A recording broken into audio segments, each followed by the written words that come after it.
Welcome to another episode of Cinematic Anarchy. I am one of your hosts, Chris. And I'm your other host, Steph. And with us today, we have Roger Glenhill. We're going to be discussing his recent film, Stalker Jane. How are you today, Roger? I'm great. Thanks for having me.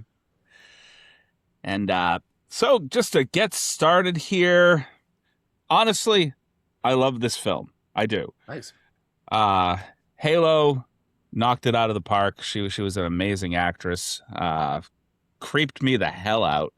Yeah. For Good at sure. that. It was very reminiscent of sort of 80s slashers, but modernized in a way as well. Because I did say as well with Jane, the actual killer in this, well, Stalker, title character, Right. she is serving cunt throughout. And I find that very camp while she's doing batshit crazy stuff, and she's just serving the whole time. It's very reminiscent of 80s slashers in the best way. Yeah. No, we had a lot of fun with that character. Halo had a ton of fun playing Jane. I think it was, like her alter ego, so she just got to fucking go crazy with it. And no, we don't really dial down her snarkiness, which I think is entertaining while she's also terrorizing people. So yeah, thank you. I'm glad to hear it. And Nigel played Nigel Quinn, and honestly, he played infuriatingly naive throughout the entire film. Yeah. At one point, I literally said to Chris, I was like, not to victim blame, but what the fuck is wrong with this man? Like, she could have come into that day waving around a red flag, and he would have been like, yeah, I don't see anything at all wrong with it. Like, bruh. But she's sexy and she's into my music, so I guess I'll let it ride. Every band guy that I know. Yeah. Like, I'm going to ignore the red flags and the crazy. So what was your inspiration for this film? What inspired you to make this film? Well, I wrote a short film that I didn't really get to shoot. It was like a Christmas themed stalker horror short, which kind of just sort of maybe pivoted me towards this direction. So then Christmas came and went, so I didn't have time to shoot that one. So I was just kind of sketching out ideas for a new film. And I'd worked with Nigel before in my first narrative film, Huckleberry. And I just had the idea, like, what if I did a film about a crazy stalker stalking Nigel and his band? I didn't have his character name or anything yet, but he was very, prominent for that role. Like when I sent the script to Nigel, I'm like, hey, you're playing this role. I wrote it for you. You have no choice. So he was a little creeped out, like I was stalking him, but that's okay. So I wrote like the first date scene between Dimitri and Jane, and I didn't really have an outline for the movie or anything. But then, I just got the characters talking, and then that scene kind of really served as like the sort of the foundation for the whole movie, because we introduce the two main characters. We introduce Jane's creepy edge, Nigel's self, ego driven self. And then, stuff like just kind of that came up in the conversation, like the rival band Chemical Burn, that just kind of all just sort of came in, and then, set the basis for the world that, we played around in. So I wrote it in like the winter of 2023, and cranked it out in like 4 or 5 months, or like 3 or 4 months, I think. And then I found Halo pretty early, maybe like 6 months before we started shooting, and so she had the script for a long time, and we did a lot of she put in a lot of work, especially preparing for the role. And then, we got her and Nigel connected, and so that was just kind of how it all, got started. I'm expecting to see more work from Halo, because she did fantastic in this film. Like, creeped me out thoroughly. Definitely. And it was really great as well to say that was just her debut as well. Yeah, I mean, she just has it, like she has that it. Like I don't know how someone who was never really acted before, could be like that good, but she did. She really worked her ass off to prepare for it. I mean, she insists she's a musician, so she insists she's not pursuing acting unless it's another Jane role, like a sequel. We'll see. I'd love to see her in more stuff too. But for now, I'd be so intrigued to see a Jane Stalker 2, because at the end where she's seeing that band, but she's very heavily pregnant, I was like, okay, how is she going to continue this if she's got a baby on the way? Because she seemed very, very persistent to have a child. So how would have that played out in Jane Stalker 2? That would be a really interesting film to see. I'm working on it. I got the script in the works. I have a sequel and a prequel that I'm writing, actually. So the prequel would be more Jane's, origin story, because we don't really know anything about her. She's a very mysterious character in this. So yeah, I think it would lend itself well to a trilogy. So yeah, so those are in the works. Gee, can you tell we're just a little hooked by the film? Just a little? Good. It was great. I mean, it was very reminiscent, I would say, of Obsession. And then also with the box at the end, Creep, as well, if you've seen that. At the end, where he reveals all of the recordings. It was the same thing, but with the photo box. Right. And then also the whole obsession of it all, the girl stalking the guy. Right. I feel like the Obsession guys might have stolen your idea a little bit. Like, it's a parallel thought, of course. So yeah, when I saw Obsession and I saw that opening scene where it's like you think he's on the date with the one, and it's kind of that head-on back-to-back cut. It's like the same thing we did in Stalker Jane. So I was like, well, I guess it was a good idea, Yeah. I knew that we were going to be in for something special with Halo. The second that she reacted to him saying the word crazy over that initial conversation, that look on her face. Yeah. I mean, her face is so expressive, and so it's like there's a lot of like nuance to it, but you really kind of what she's thinking, even though Dimitri doesn't pick up on it. So yeah, that was like my favorite scene. I love that. I love that scene. It's just dialogue, but it's a lot of fun. So I did. Oh, do you want to go? Go ahead. No, yeah, it's fine. I was gonna say, Dimitri, my gosh, this man, zero survival skills. Zero. Yeah, this whole time, just as we mentioned, that date was nothing but red flags. And then the new drummer, told him about, oh yeah, she was like crazy with this other guy. They're like, yeah, break up with her.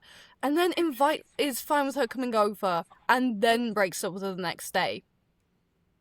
This man, I don't think I feel that bad for him, if I'm being honest. Like, well, if you're not like yelling at your screen, for Dimitri to like wake the fuck up, wake up, yeah. Yeah, you're not paying attention. But yeah, it was fun. Nigel did great. There were legitimate points in the film where I was rooting for Jane. Yeah. Especially that interaction that she had with Tanner halfway through the film. Yeah.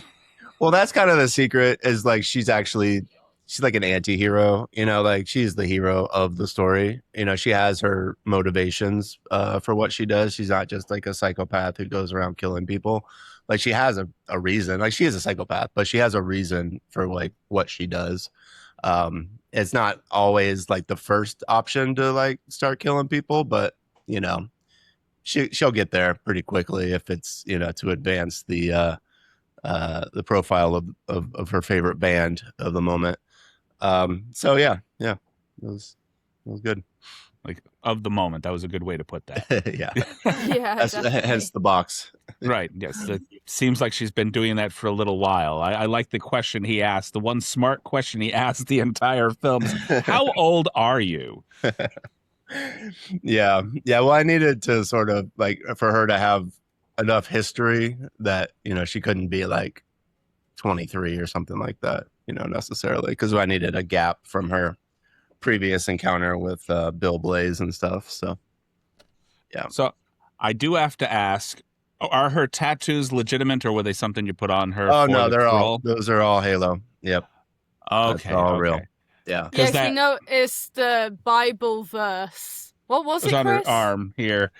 It was Hebrews, I think 6:19 was on her arm, and I had to look it up. It was talking about basically being an anchor in the storm, which actually really worked with the character. So having it as prominent as it was throughout the film.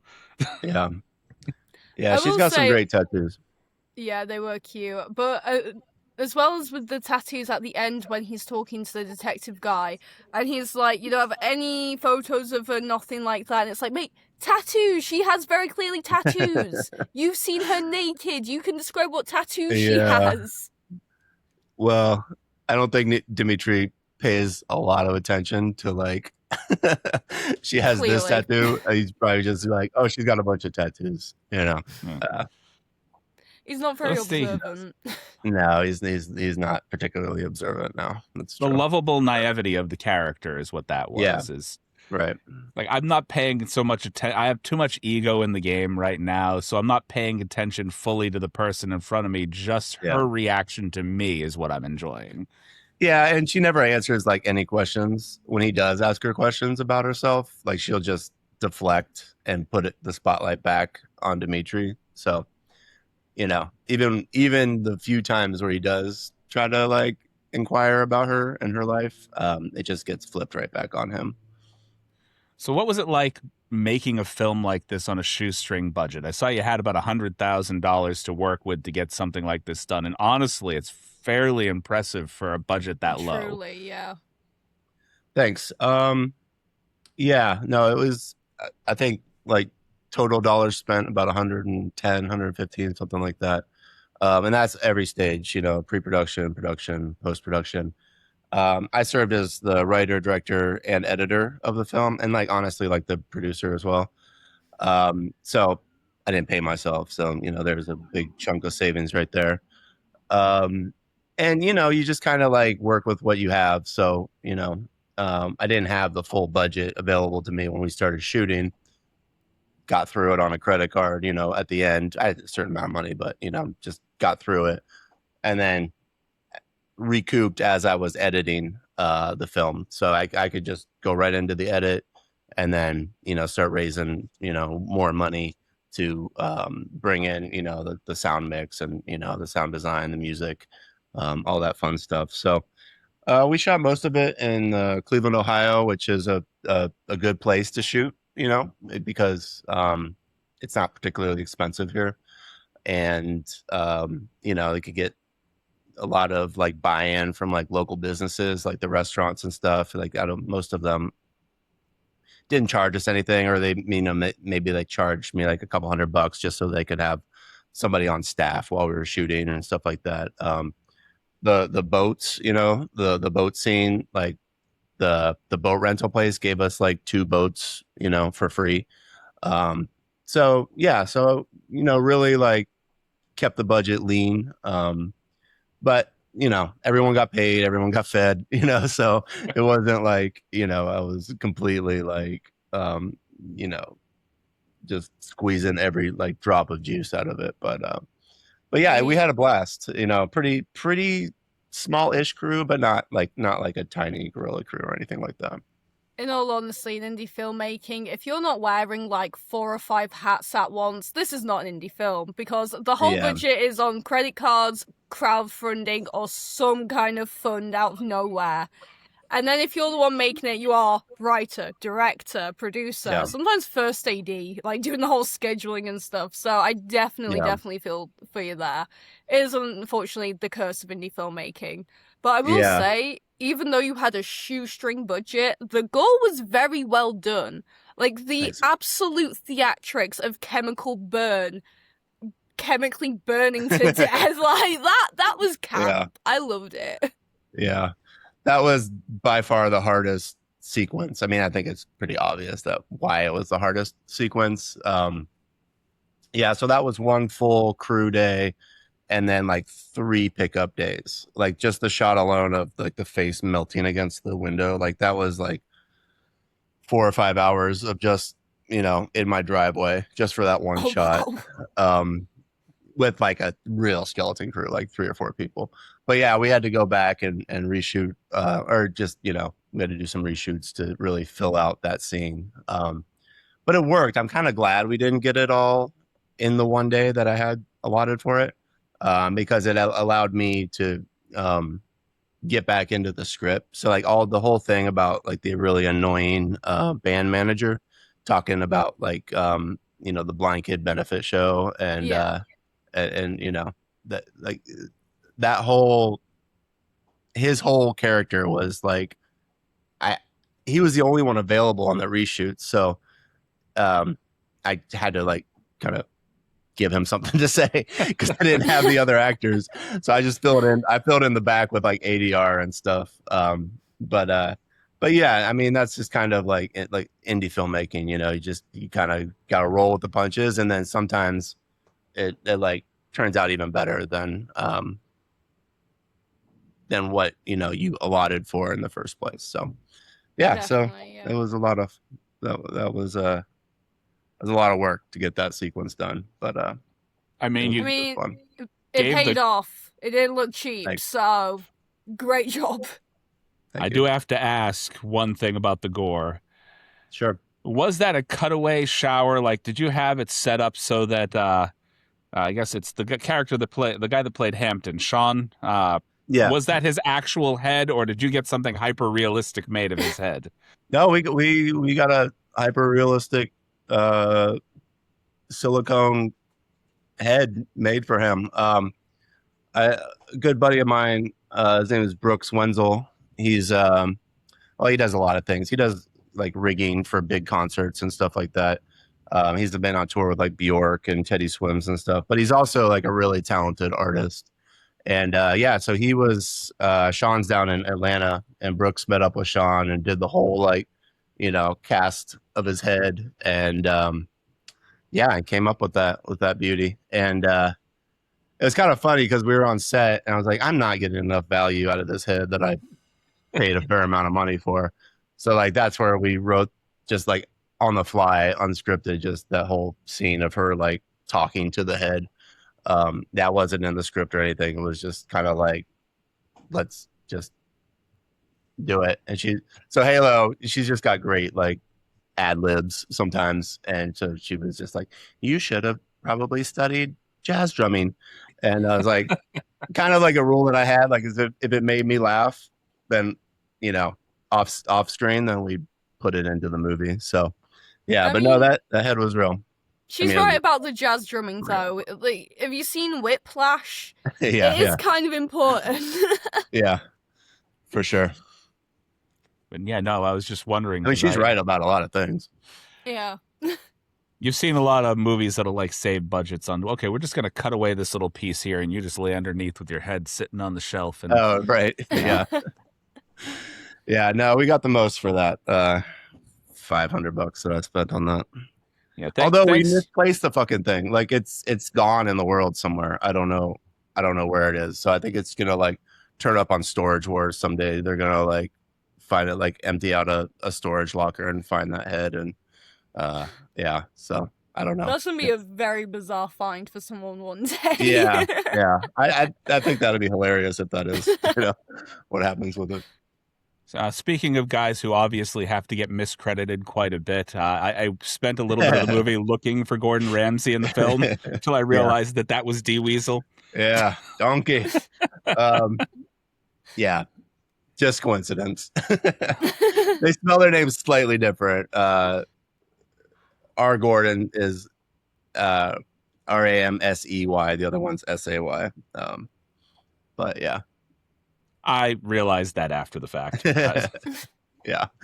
I mean, hey, whatever gets butts in seats, you know what I mean? Right. If you're just watching the movie to scan for Gordon Ramsay the whole time, then it's a marketing ploy. It's fine. Yeah. Was there any particularly big hurdles that you had to go through during the production of the film? Oh God, yes. I mean, especially with all these locations, and locations kind of like falling out at the last minute and having to be replaced. Actors dropping out at the last minute and having to be replaced. Yeah, I mean, every day on set is just a sequence of hurdles to clear. But nothing too catastrophic, I don't think. And genuinely, I think the shuffle to, I had planned for this, but now we have to do this. Usually the second option ended up working better anyway. So, there were plenty of hurdles. I guess my one big regret is the boat scene. I had some drone shots planned for that and immediately crashed my drone into the lake. So we didn't get any cool drone shots. Fortunately, my DP he still got some great stuff. So, it cut together fine. But yeah, there were, there are plenty of things that didn't exactly go as planned on this one. Barely anything ever goes to plan on filming. I know from myself, from experience, it will never go to plan. There's always going to be something that happens. I mean, I've had it before where we were shooting a student film and the lead actor cancelled 5 minutes after call time. Wow. Yeah. So there's some of that. The Roger Connors, who plays the guy, the drifter kind of guy who's going to LA, who like takes the phone with him. He was a last minute replacement. He crushed it. He did amazing. The boathouse guy, the boat rental guy, he was a last minute replacement. He did amazing. Some of the locations were very, last minute. That train station, for example, like, oh my God, it was such a nightmare to like try to like go the proper channels to like get something like that. So eventually we're just like, let's just go to the metro and shoot this shit. And if they tell us to leave, we'll leave. But it all plays. So yeah. I mean, well done for being able to get actors and locations on the fly, because those are like two of the hardest things to get as it is. Yeah. So well done. If I were smarter, I would write a film with like 1 or 2 locations, but I keep writing these movies with like 20 plus locations and scrambling to get them done. But that's okay. So did you let your actors do like a little ad-libbing during the film? Yes and no. So yes, the short answer is yes. A lot of the dialogue is as it was scripted, but there is a fair amount of stuff where it's totally off the cuff. So like, for example, the first date scene, all the stuff in the restaurant, that's pretty much in the script. Maybe a couple words flipped around here or there, no big deal. But then in the bar later, it's maybe half of that was scripted, and then the rest of it was like, I was just like, okay, you two are on a date, talk like you're on a date. And so there's a lot of stuff in there that's, totally off the cuff. Like I mentioned before, her talking to the head, that's completely off the cuff. So there's a fair amount, especially with Halo, that's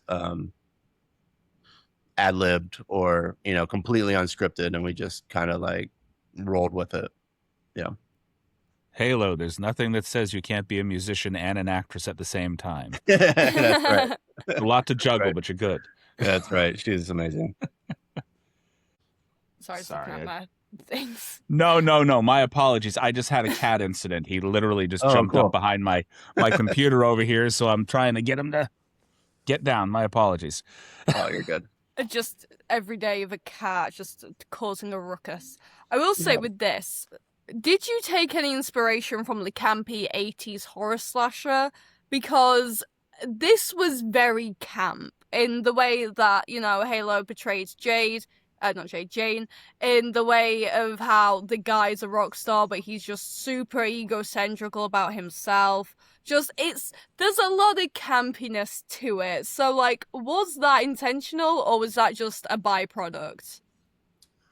I mean, I don't know that I went into the writing with that like specifically in mind, but I think, it probably subconsciously, I think like a movie like, I mentioned a movie Serial Mom, I think that's sort of like very similar in tone to Stalker Jane. Yeah. John Waters movie from the 80s. Yes. So much fun. I love that movie. I know Halo watched Jennifer's Body like probably 100 times preparing for this role. I avoided the movie just because sometimes I avoid movies that I don't want to sort of like bleed too much into my writing until I kind of am done. Like I've seen it since, but I sort of avoided it. But I was like, go ahead, go nuts. So she really, really drew a lot from that one. And so I think subconsciously probably those are. Now that you say it, I can definitely see how Jane's character was influenced by Jennifer and Jennifer's Body, with the man killings and stalking and everything. So. Yeah, and just the complete lack of like giving a fuck about like the people that she kills, or even like kind of just like making jokes about it. I mean, with both Jennifer's Body and Jane the Stalker, you do kind of have to suspend reality in some parts because, oh my god, how did she not get caught sooner? Because she was not very clever about her killings.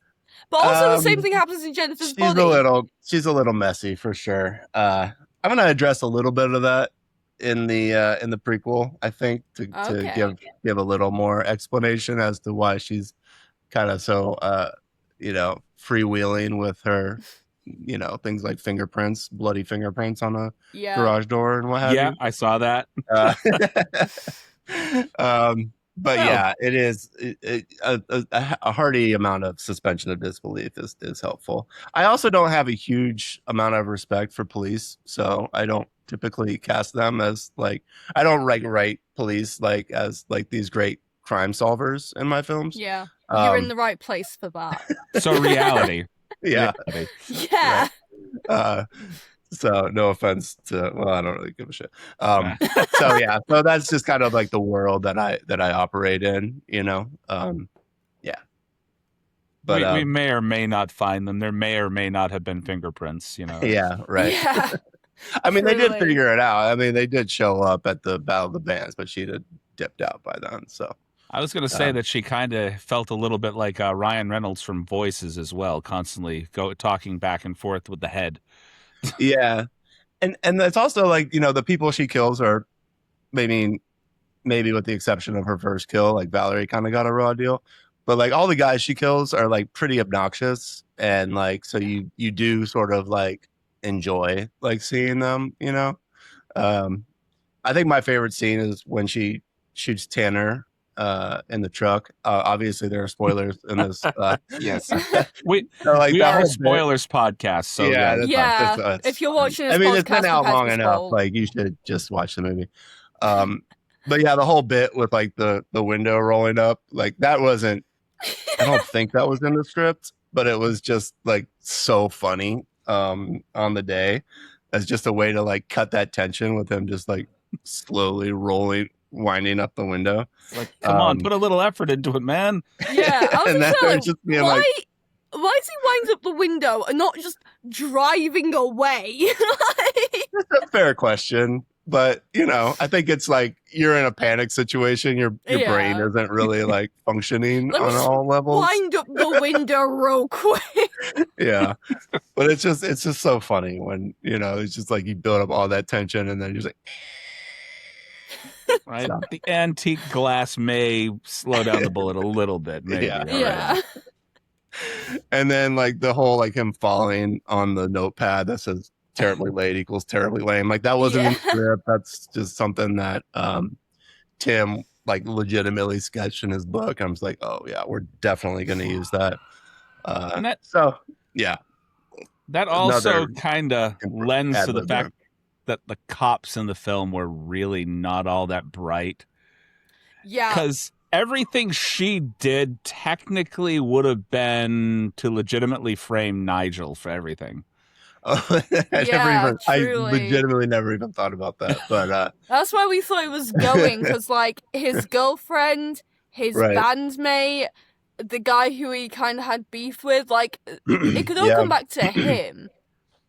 Yeah, no, I mean, you're right. Other than, I mean, oh, and plus he was dating the girl who gets killed in the opening sequence too. So And she yeah, handed him the chemical burn pick from the car, like at the very yeah, end. that's true. Yeah, just after she murdered Chemically Burn. Yeah. Well, I've never even considered that, but you're 100% correct. I like I said, I don't think through the like investigative side of this.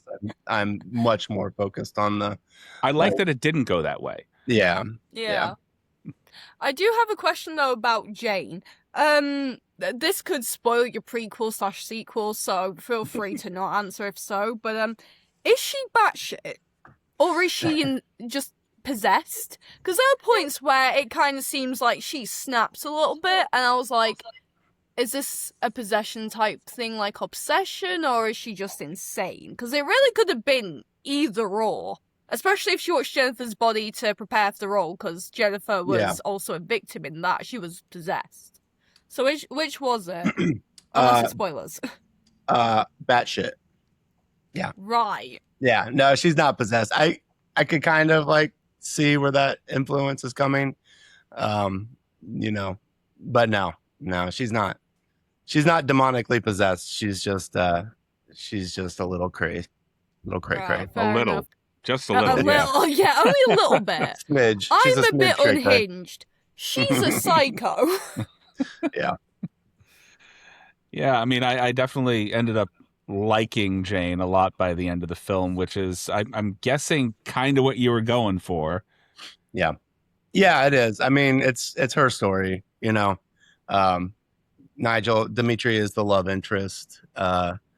You know, Velvet is sort of like the voice of reason, kind of the heart of the film, connecting it back to like, oh, my friend actually was murdered and I should like give a fuck about that. So, you know, and then Weasel is kind of like the grizzled old rock star who, you know, has been around the block a million times. So each character is kind of like its own trope a bit.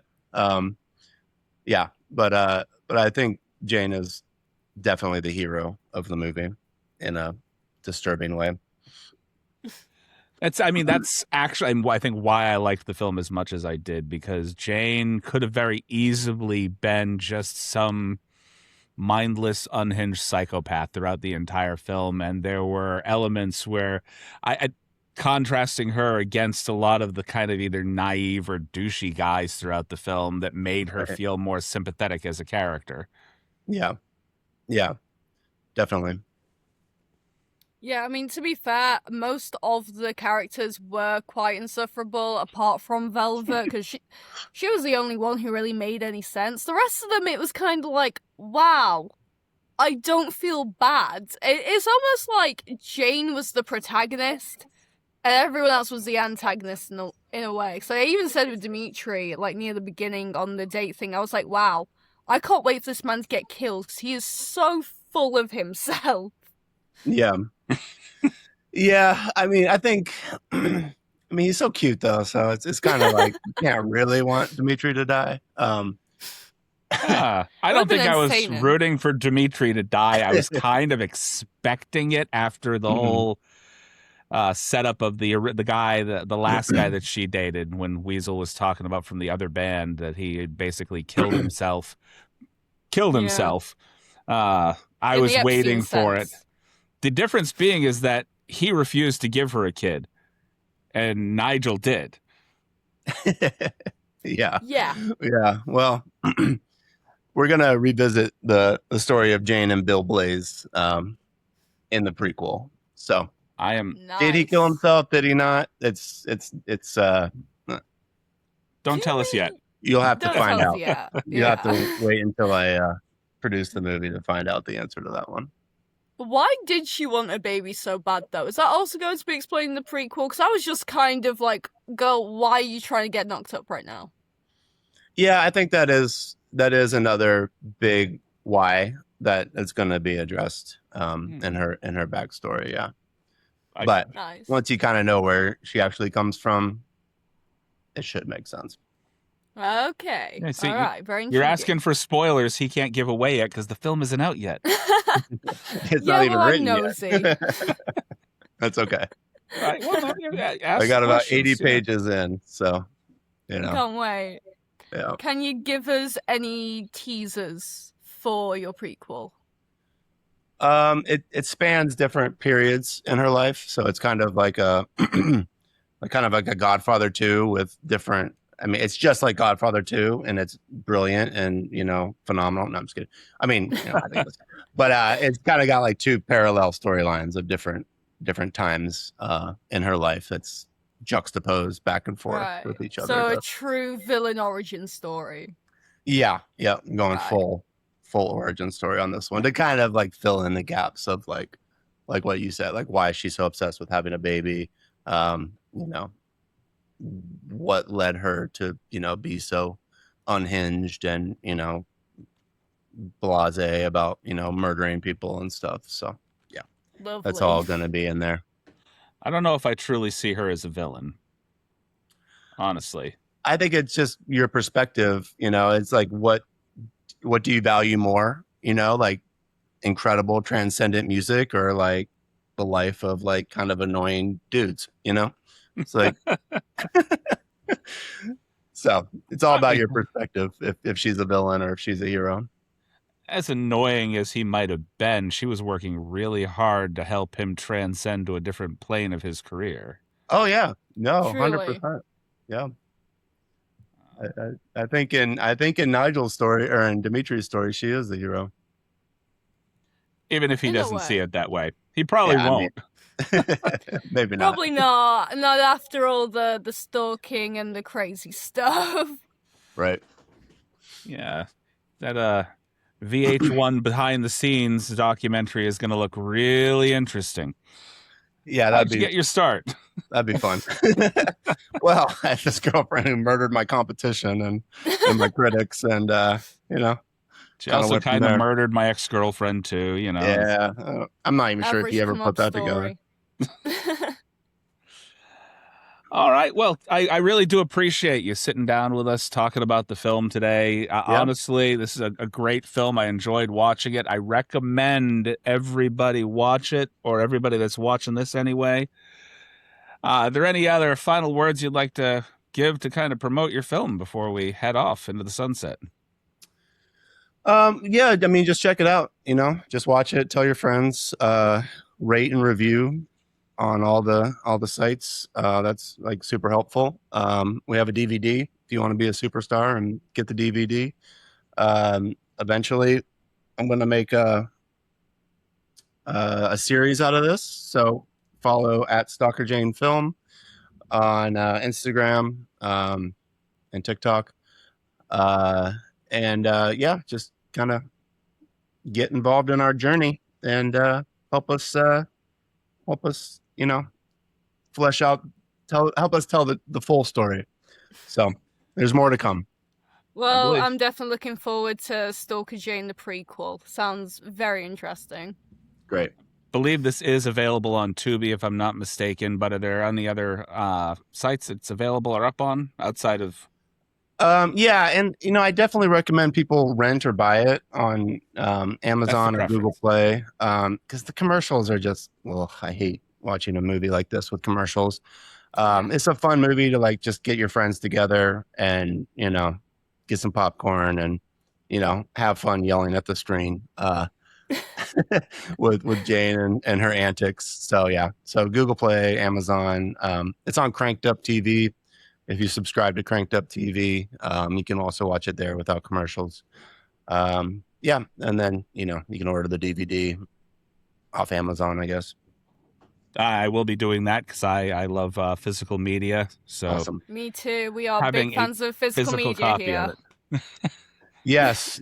I think we're in a new, hopefully entering another golden age of physical media. I think people are tired of everything that comes with digital ownership that you don't actually own, right? If they can. I mean, the PlayStation fans. We got a lot to say about that right now if you know anything about it.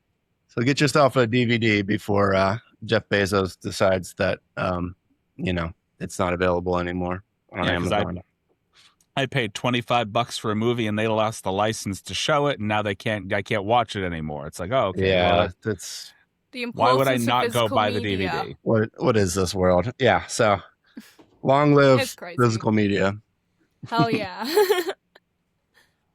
All right. Well, thank you for joining us today. You can find our podcast pretty much wherever podcasts are found. You can find us on YouTube, Spotify, yada, yada, yada. We're going to go ahead and put the links to find the physical media for this film in the synopsis below, along with the places that you can also go to rent it. Thanks. Of course. Thank you for joining us today, Roger. And as a good friend of mine, Nico, is always fond of saying, and because sometimes on a Sunday I'm a little too brainless to come up with something of my own, drink some water, you thirsty bitches. Hell yeah. All right. Thanks a lot. Appreciate you. No problem. Thank you.